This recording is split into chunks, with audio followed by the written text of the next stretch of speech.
កំពុងតែល្បីខ្លាំងណាស់បរិសុទ្ធជនជាតិថៃម្នាក់បានធ្វើការរួមដកអាវនៅលើដំបូលឡាននៅក្នុងតំបន់ទេសចរភ្នំហ្វូជីដ៏ល្បីល្បាញរបស់ប្រទេសជប៉ុនទាក់ទាញការរិះគន់យ៉ាងចាស់ដៃថាបំបាក់មុខថៃនៅឯបរទេសចំណែក Stand Up Creator Page Stand Up News នឹងធ្វើការលំអិតព័ត៌មាននេះនៅជប៉ុនជនជាតិថៃមួយរូបដែលមានឈ្មោះថាចាត់ថរងជេកប៉ាហ្វូដែលជាបុគ្គលម្នាក់ដែលមានឥទ្ធិពលនៅលើបណ្ដាញសង្គមម្នាក់របស់ថៃឬក៏ Influencer ដ៏ល្បីល្បាញមួយនៅក្នុងប្រទេសថៃបានបង្កឲ្យមានការរិះគន់យ៉ាងខ្លាំងពីសំណាក់អ្នកប្រើប្រាស់បណ្ដាញសង្គមក្រោយពីរកេបានបង្ហោះនៅវីដេអូរំដោះអាវនៅលើដំបូលរថយន្តនៅខាងមុខហាងលក់ទំនិញ Lawson ដែលត្រូវបានគេដឹងថាគឺជាទីតាំងដ៏ល្បីល្បាញមួយសម្រាប់ការថតរូបផ្ដិតយកនៅទេសភាពដ៏ស្រស់ស្អាតភ្នំ Fuji ដែលស្ថិតនៅក្នុងតំបន់ Fuji Kawaguchiko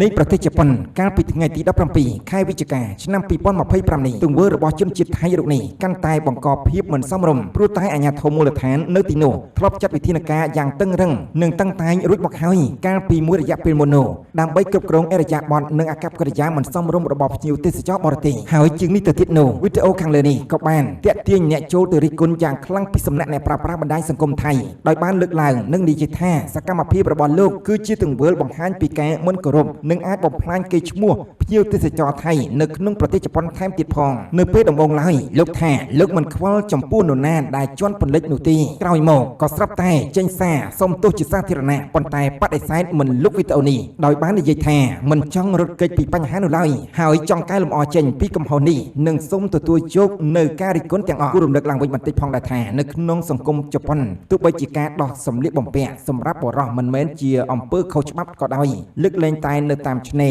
រឬក៏អាងហែលទឹកប៉ុន្តែវាត្រូវបានចាត់ទុកថាគឺជាអាកប្បកិរិយាមិនសមរម្យឬក៏មិនគោរពហើយរូបភាពបែបនេះមិនត្រូវបានអនុញ្ញាតឬក៏អនុវត្តនៅតាមទីក្រុងឬក៏នៅតាមទីប្រជុំជនឡើយសង្គមជប៉ុនឲ្យតម្លៃខ្ពស់ទៅលើការស្លៀកសម្លៀកបំពាក់សមរម្យនិងមានរបៀបរបបរៀបរយណាស់ជាការពិតណាស់បរិសុទ្ធជនជាតិថៃខាងលើដែលគេដឹងថា